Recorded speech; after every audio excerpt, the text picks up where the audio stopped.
माघ पूर्णिमा के दिन कीजिए छोटा सा जरूरी काम, मिलेगा आपको भगवान विष्णु का आशीर्वाद और माँ लक्ष्मी दोनों हाथों से करेंगी आपके ऊपर धन की वर्षा। नमस्कार दोस्तों, स्वागत है आप सभी का। दोस्तों, माघ महीने में पड़ने वाली पूर्णिमा को ही माघ पूर्णिमा के नाम से जाना जाता है। ये सभी पूर्णिमाओं में सबसे खास मानी जाती है। कहा गया है कि इस दिन पवित्र नदी या सरोवर में स्नान करना बहुत ही ज्यादा शुभ फलदायी होता है। इस बार माघ पूर्णिमा आपकी 24 फरवरी 2024 को मनाई जाएगी। शास्त्रों के अनुसार सभी पूर्णिमा का विशेष महत्व होता है, लेकिन माघ की जो पूर्णिमा होती है वो और भी ज्यादा विशेष महत्व के साथ आती है, क्योंकि ये बहुत ही ज्यादा फलदायी मानी जाती है। इस दिन धर्म मान्यताओं के अनुसार स्वर्ग से समस्त देवी देवता पृथ्वी पर आते हैं और गंगा में स्नान करते हैं। इसलिए इस दिन गंगा में स्नान करना या पवित्र नदी में स्नान करना बेहद शुभ माना जाता है। दोस्तों, इस दिन हम भगवान विष्णु जी और माँ लक्ष्मी दोनों की पूजा करते हैं, जिससे हमें भगवान विष्णु का आशीर्वाद तो प्राप्त होगा ही, साथ ही माता लक्ष्मी भी हमसे सबसे जल्दी प्रसन्न इसी दिन होती है। इस दिन अगर आप कोई भी साधना, उपाय, क्रिया, कोई भी काम करते हैं तो उससे हमारे जीवन में जो भी परेशानी, कष्ट, गरीबी, दरिद्रता जो चल रही होती है वो तुरंत ही खत्म हो जाती है। और वहीं दूसरी तरफ माता लक्ष्मी जी का ऐसा आशीर्वाद हमें प्राप्त होता है कि हमारे घर में पूरे साल धन का आगमन बना रहता है। धन आने से हमारे सारे रास्ते खुल जाते हैं। अब जानते हैं माघ पूर्णिमा की शुभ तिथि क्या है। 23 फरवरी 2024 को दोपहर 3:33 से ये शुरू होगा और 24 फरवरी 2024 को शाम 5:59 पर खत्म होगी। दोस्तों, बहुत ही ध्यान से सुनिएगा। इस दिन जो चांद निकलने जा रहा है वो पूरे 90 सालों के बाद निकलने जा रहा है। मतलब इस बार का जो चांद होगा वो इतना ज्यादा ताकतवर होगा, इतना चमकीला होगा और इतना विशाल होगा जो पिछले पूरे 90 सालों के बाद दिखेगा। इस दिन की गई कोई भी विशेष पूजा, साधना, क्रिया कभी खाली नहीं जाती है, बल्कि पलट करके लाखों गुना फल देकर जाती है। दोस्तों, एक बात का ध्यान रखिएगा, जैसा कि हमने आपको स्टार्टिंग में भी बताया था कि इस दिन भगवान विष्णु और माता लक्ष्मी दोनों की पूजा की जाती है, ताकि भगवान विष्णु के आशीर्वाद से हमारे जीवन में हर तरीके की परेशानी जो चल रही है वो तो खत्म होगी ही, साथ ही माता लक्ष्मी के आशीर्वाद से जीवन में धन का आगमन बहुत तेजी से शुरू हो जाएगा। इस दिन के पहले जो भी आपके कार्य बिगड़ रहे थे या विघ्न पड़ रहे थे, इस दिन के बाद से अगर आपने इस छोटे से उपाय को कर लिया तो माघ पूर्णिमा के बाद से आपका छोटे से छोटा कार्य भी सिद्ध होगा। हर कार्य में आने वाली रुकावट बिल्कुल खत्म हो जाएगी। अगर कोई आपका दुश्मन है जो आपका बुरा चाहता है तो उनको उनके कर्मों का फल मिल जाएगा और आपके ऊपर उसका कोई असर नहीं होगा। किसी ने कोई बंधन किया हुआ है तो वो टूट जाएगा। घर में हमेशा कोई बीमार बना रहता है तो बीमारियां घर में प्रवेश नहीं कर पाएंगी। सकारात्मक ऊर्जा का वार रहेगा। तो अगर आप भी चाहते हैं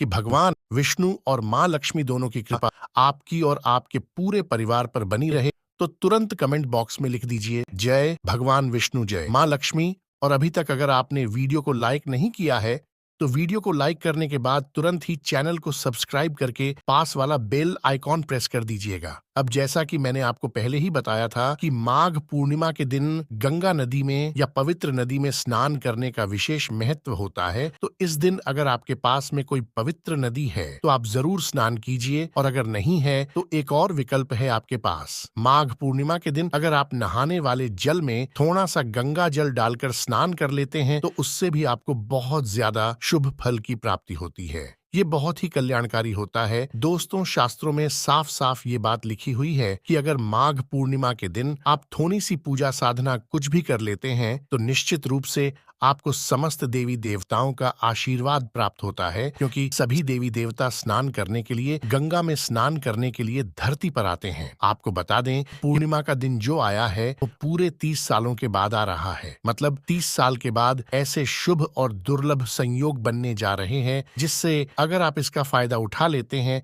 वो पूजा पाठ कर लेते हैं, तो वास्तु शास्त्र में लिखी हुई बात निश्चित रूप से आपके ऊपर लागू होती है। आपके जन्म जन्मांतर की गरीबी खत्म हो सकती है। अब सबसे पहले आप ये जान लीजिए कि माघ पूर्णिमा के दिन हमें क्या करना चाहिए और क्या नहीं करना चाहिए।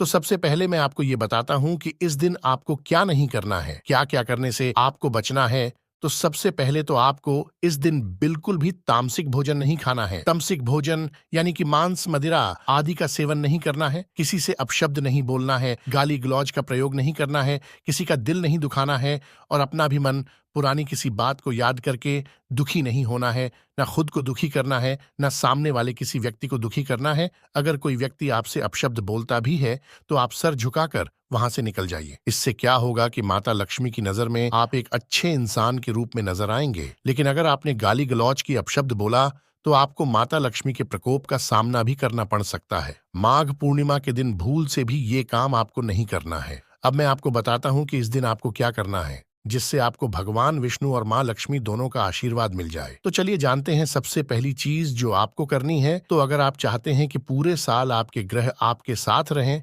आपके तारे सितारे आपके साथ रहे, आप जो भी निर्णय लें वो आपका अच्छा परिणाम ही आपको दे, तो सुबह उठने के बाद सबसे पहले आपको नहाना है। उसमें थोड़ा सा गंगा जल मिलाकर ही नहाइएगा और घर के आसपास वाले किसी भी मंदिर में आपको चला जाना है।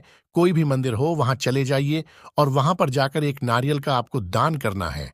श्रीफल का दान विशेष महत्व रखता है। ये माँ लक्ष्मी का सबसे प्रिय चीज होता है नारियल, जिसे श्रीफल भी कहा जाता है। सिर्फ आपको इतना सा करना है, इससे आपके घर में कभी भी धन की कोई कमी नहीं होगी। किसी भी मंदिर में जाके आप कर सकते हैं।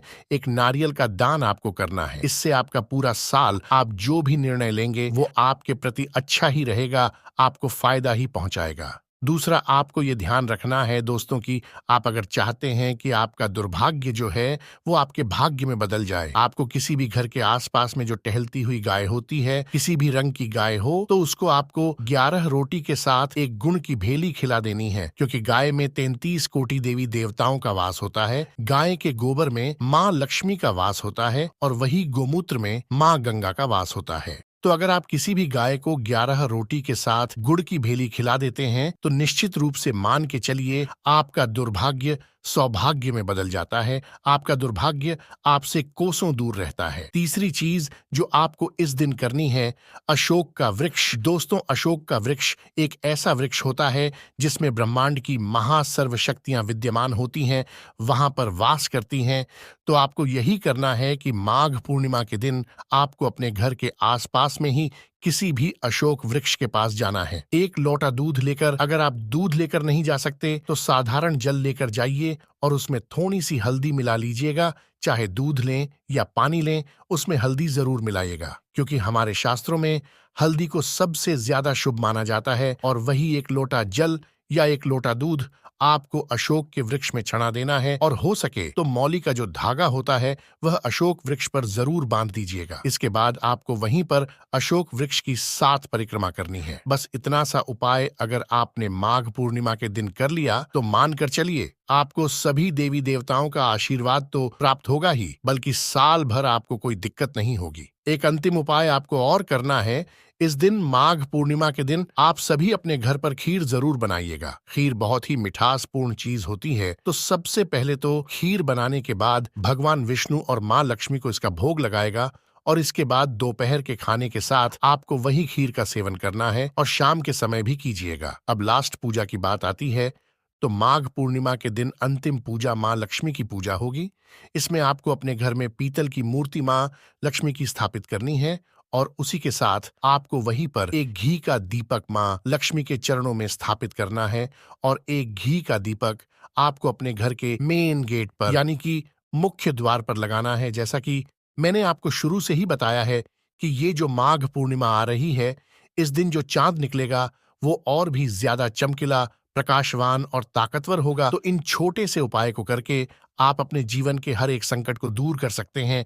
नौकरी, व्यापार, संतान, अपने और अपने पूरे परिवार के कल्याण के लिए कृपया करके इन उपायों को अवश्य कीजिएगा। वीडियो को अभी तक लाइक नहीं किया है तो वीडियो को लाइक करके चैनल को सब्सक्राइब कर दीजिएगा। जैसा कि मैंने आप सभी को बताया है कि इस वर्ष का चांद ज्यादा ताकतवर होगा, इसलिए इन उपायों को अवश्य कीजिएगा।